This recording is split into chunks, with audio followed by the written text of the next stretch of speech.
Mummy I love you. చూడండి గోంగూర కట్టించి I love you చెప్తున్నాడు. గోంగూర తెచ్చేసిన, అయితే చికెన్ పచ్చడి చేసేద్దాము. గోంగూర చికెన్ పచ్చడి చేద్దాం రండి.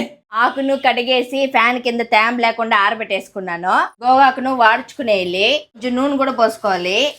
చికెన్ లోకి పసుపు ఉప్పు వేసుకొని కలబెట్టుకొని పక్కన పెట్టుకోండి. నూనె వేడయ్యాక చికెన్ ముక్కలు వేసుకొని ఎర్రగా వేయించుకోండి. ముక్కలు ఎర్రగా వేగిపోయినాయి. ఈ ప్లేట్లోకి తీసేసుకుందాము.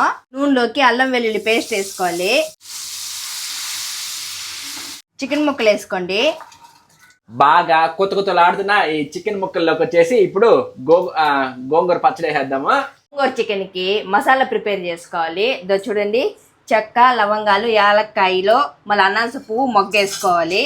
వాటితో పాటు ఆవాలు, మెంతులు, ధనియాలు, జీలకర్ర కూడా వేసుకోవాలి. కారం, వేయించి పొడగొట్టుకున్న మసాలా, కొంచెం ఉప్పు. Mixing mixing mixing. ఇప్పుడు అన్ని మిక్సింగ్ మిక్సింగ్ మిక్సింగ్. పాప చూడండి అలిగింది. ఏం పాప అలిగినావా? చికెన్ చల్లారిపోయింది. ఇప్పుడు దీంట్లోకి మనం నిమ్మరసం పోసుకుందాము. కొద్దిగానే పోసుకోవాలి, ఎందుకంటే ఆల్రెడీ మనం గోంగూర వేస్తున్నాం కాబట్టి పులుపు, అది కూడా పులుపుగానే ఉంటుంది కాబట్టి అరదెబ్బ పిండుకున్నాను నేను పెద్ద నిమ్మకాయలో, సరిపోతుంది. ఇది బాగా చల్లారినాక రాత్రి అంతా ఊరిపోతే పొద్దున్నే వేడి వేడి అన్నంలోకి వేసుకొని టేస్ట్ చూసుకుందాం.